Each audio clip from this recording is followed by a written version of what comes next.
Education is the key to a bright future. Animal Farm, Chapter 1. Mr. Jones of the Manor Farm had locked the hen houses for the night, but was too drunk to remember to shut the pup holes.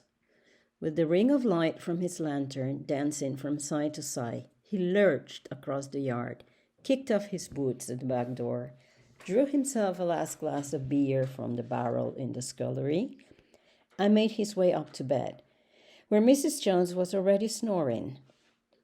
As soon as the light in the bedroom went out, there was a stirring and a fluttering all through the farm buildings. Word had gone round during the day that old Major, the prize middle white boar, had had a strange dream on the previous night, and he wished to communicate it to the other animals. It had been agreed that they should all meet in the big barn as soon as Mr. Jones was safely out of the way. Old Major, so he was always called, though the name under which he had been exhibited was Willingdon Beauty, was so highly regarded on the farm that everyone was quite ready to lose an hour's sleep in order to hear what he had to say. At one end of the big barn, on a sort of raised platform, Major was already ensconced on his bed of straw, under a lantern which hung from a beam. He was 12 years old and had lately grown rather stout, but he was still a majestic-looking pig, with a wise and benevolent appearance, in spite of the fact that his tushes had never been cut. Before long, the other animals began to arrive and make themselves comfortable after the different fashions. First came the 3 dogs, Bluebell, Jessie, and Pincher, and then the pigs, who settled down in the straw immediately in front of the platform. The hens perched themselves on the window sills. The pigeons fluttered up to the rafters. The sheep and cows lay down behind the pigs and began to chew the cud. The 2 cart horses, Boxer and Clover, came in together, walking very slowly and setting down their vast hairy hoofs with great care, lest there should be some small animal concealed in the straw. Clover was a stout motherly mare approaching middle life, who had never quite got her figure back after her 4th foal. Boxer was an enormous beast, nearly 18 hands high, and as strong as any 2 ordinary horses put together. A white stripe down his nose gave him a somewhat stupid appearance, and in fact he was not of first-rate intelligence, but he was universally respected for his steadiness of character and tremendous powers of work. After the horses came Muriel, the white goat, and Benjamin, the donkey. Benjamin was the oldest animal on the farm and the worst tempered. He seldom talked, and when he did, it was usually to make some cynical remark. For instance, he would say that God had given him a tail to keep the flies off, but that he would sooner have had no tail and no flies. Alone among the animals on the farm, he never laughed. If asked why, he would say that he saw nothing to laugh at. Nevertheless, without openly admitting it, he was devoted to Boxer. The 2 of them usually spent their Sundays together in the small paddock beyond the orchard, grazing side by side and never speaking. The 2 horses had just lain down when a brood of ducklings, which had lost their mother, filed into the barn, chipping feebly and wandering from side to side to find some place where they would not be trodden on. Clover made a sort of wall round them with her great foreleg, and the ducklings nestled down inside it and promptly fell asleep. At the last moment, Molly, the foolish, pretty white mare who drew Mr. Jones' trap, came mincing daintily in, chewing at a lump of sugar. She took a place near the front and began flirting her white mane, hoping to draw attention to the red ribbons it was plated with. Last of all came the cat, who looked round as usual for the warmest place and finally squeezed herself in between Boxer and Clover. There she purred contentedly through Major's speech without listening to a word of what he was saying. All the animals were now present except Moses, the tame Rayburn, who slept on a perch behind the back door. When Major saw that they had all made themselves comfortable and were waiting attentively, he cleared his throat and began. "Comrades, you have heard already about the strange dream that I had last night, but I will come to the dream later. I have something else to say first. I do not think, comrades, that I shall be with you for many months longer, and before I die, I feel it my duty to pass on to you such wisdom as I have acquired. I've had a long life. I have had much time for thought as I lay alone in my stall. And I think I may say that I understand the nature of life on this earth as well as any animal now living. It is about this that I wish to speak to you. Now, comrades, what is the nature of this life of ours? Let us face it, our lives are miserable, laborious, and short. We are born. We are given just so much food as will keep the breath in our bodies. And those of us who are capable of it are forced to work to the last atom of our strength. And the very instant that our usefulness has come to an end, we are slaughtered with hideous cruelty. No animal in England knows the meaning of happiness or leisure after he is a year old. No animal in England is free. The life of an animal is misery and slavery. That is the plain truth. But is this simply part of the order of nature? Is it because this land of ours is so poor that it cannot afford a decent life to those who dwell upon it? No, comrades, 1,000 times no. The soil of England is fertile. Its climate is good. It is capable of affording food in abundance to an enormously greater number of animals that now inhabit it. This single farm of ours would support 12 horses, 20 cows, hundreds of sheep, and all of them living in a comfort and a dignity that are now almost beyond our imagining. Why then do we continue in this miserable condition? Because nearly the whole of the produce of our labor is stolen from us by human beings. There, comrades, is the answer to all our problems. It is summed up in a single word: man. Man is the only real enemy we have. Remove man from the scene and the root cause of hunger and overwork is abolished forever. Man is the only creature that consumes without producing. He does not give milk. He does not lay eggs. He is too weak to pull the plow. He cannot run fast enough to catch rabbits. Yet he is lord of all the animals. He sets them to work. He gives back to them the bare minimum that will prevent them from starving, and the rest he keeps for himself. Our labor tills the soil. Our dung fertilizes it.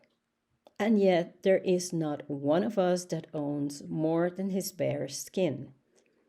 You cows that I see before me, how many thousands of gallons of milk have you given during this past year? And what has happened to that milk? We should have been breeding up sturdy cows.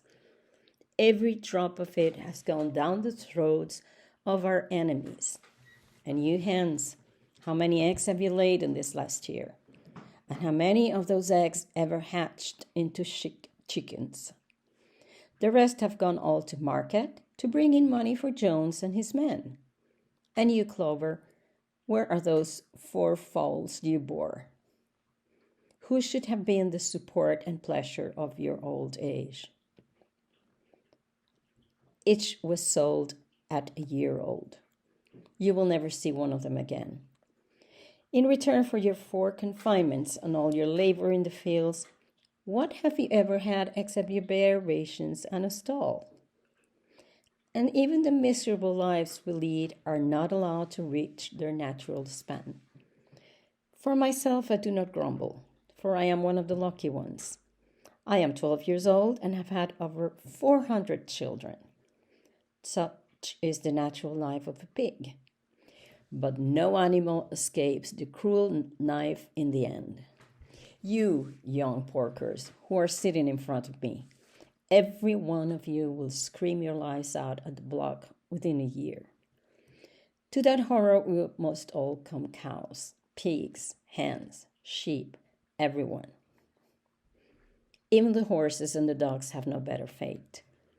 You, boxer, the very day that those great muscles of yours lose their power, Jones will sell you to the knacker, who will cut your throat and boil you down for the foxhounds. As for the dogs, when they grow old and toothless, Jones ties a brick round their necks and drowns them in the nearest pond. Is it not crystal clear, then, comrades, that all the evils of this life of ours spring from the tyranny of human beings?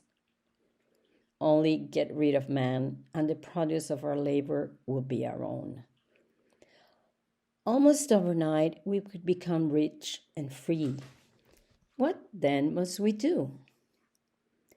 Why work night and day, body and soul, for the overthrow of the human race? That is my message to you. Comrades, rebellion.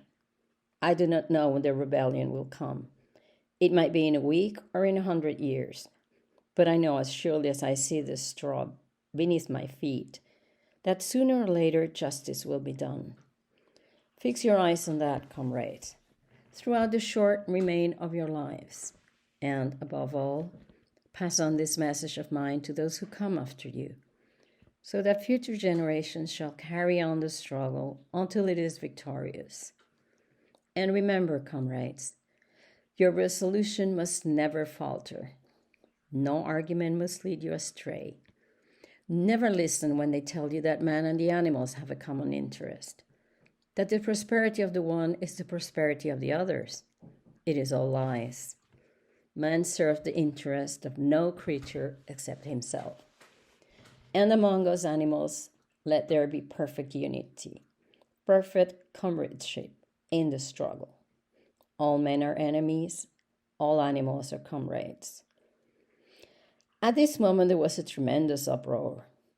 While Major was speaking, 4 large rats had crept out of their holes and were sitting on their hindquarters, listening to him. The ducks had suddenly caught sight of them, and it was only by a swift dash for their holes that the rats saved their lives. Major raised his trotter for silence.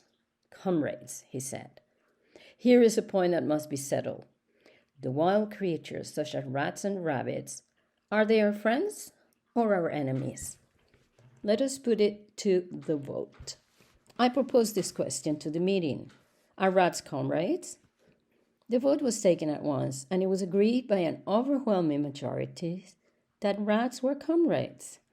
There were only 4 dissentients, the 3 dogs and the cat, who was afterward discovered to have voted on both sides. Major continued, I have little more to say. I merely repeat, remember, always your duty of enmity towards man and all his ways. Whatever goes up on 2 legs is an enemy. Whatever goes upon 4 legs or has wings is a friend. And remember also that in fighting against man, we must not come to resemble him. Even when you have conquered him, do not adopt his vices. No animal must ever live in a house or sleep in a bed or wear clothes or drink alcohol or smoke tobacco or touch money or engage in trade. All the habits of man are evil. And above all, no animal must ever tyrannize over his own kind. Weak or strong, clever or simple, we're all brothers. No animal must ever kill any other animal. All animals are equal. And now, comrades, I will tell you about my dream of last night. I cannot describe that dream to you. It was a dream of the earth, as it will be when man has vanished. But it reminded me of something that I had long forgotten. Many years ago, when I was a little pig, my mother and the other souls used to sing an old song of which they knew only the tune and the first 3 words. I had known that tune in my infancy, but it had long since passed out of my mind. Last night, however, it came back to me in my dream. And what is more, the words of the song also came backwards, I am certain, which were sung by the animals of long ago and have been lost to memory for generations. I will sing you that song now, comrades. I am old and my voice is hoarse. But when I have taught you the tune, you can sing it better for yourself. It is called Beasts of England. Old Major cleared his throat and began to sing. As he has said, his voice was hoarse, but he sang well enough, and it was a stirring tune, something between Clementine and La Cucaracha. The words rang. Beasts of England, beasts of Ireland, beasts of every land and clime, hearken to my joyful tidings of the golden future time. Soon or late the day is coming, tyrant man shall be o'erthrown, and the fruitful fields of England shall be trod by beasts alone. Rings shall vanish from our noses, and the harness from our back. Bit and spurs shall rust forever, cruel whips no more shall crack. Riches more than mind can picture, wheat and barley, oats and hay, clover, beans, and mangold wurzels shall be ours upon that day. Bright will shine the fields of England, purer shall its waters be. Sweeter yet shall blow its breezes on the day that sets us free. For that day we all must labor, though we die before it break. Cows and horses, geese and turkeys, all must toil for freedom's sake. Beasts of England, beasts of Ireland, beasts of every land and clime, hearken well and spread my tidings of the golden future time. The singing of this song threw the animals into the wildest excitement. Almost before Major had reached the end, they had begun singing it for themselves. Even the stupidest of them had already picked up the tune and a few of the words, and as for the clever ones, such as the pigs and dogs, they had the entire song by heart within a few minutes. And then, after a preliminary tries, the whole farm burst out into Beasts of England in tremendous unison. The cows lowed it, the ducks whined it, the sheep bleated it, the horses whinnied it, the dogs quacked it. They were so delighted with the song that they sang it right through 5 times in succession. I might have continued singing it all night if they had not been interrupted. Unfortunately, the uproar awoke Mr. Jones, who sprang out of bed, making sure that there was a fox in the yard.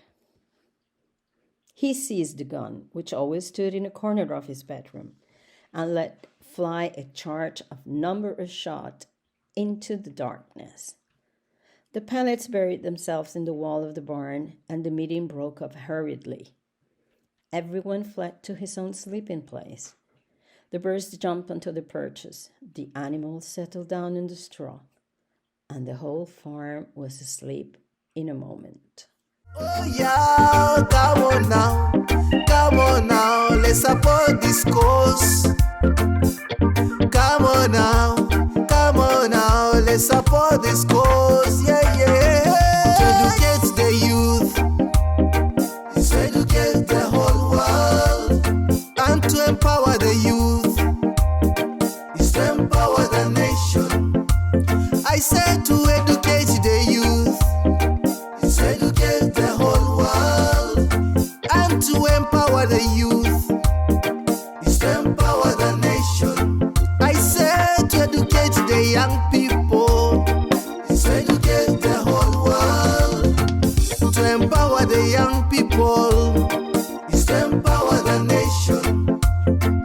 Empower me first, College is here. Let's join our hands to empower the youth. Empowermefirst.college is here. Let's join our hands to empower the youth. Moving around all over the world. Let's join our hands to save the world. Moving around all over the world. Let's join our hands to save the world. Save the nations.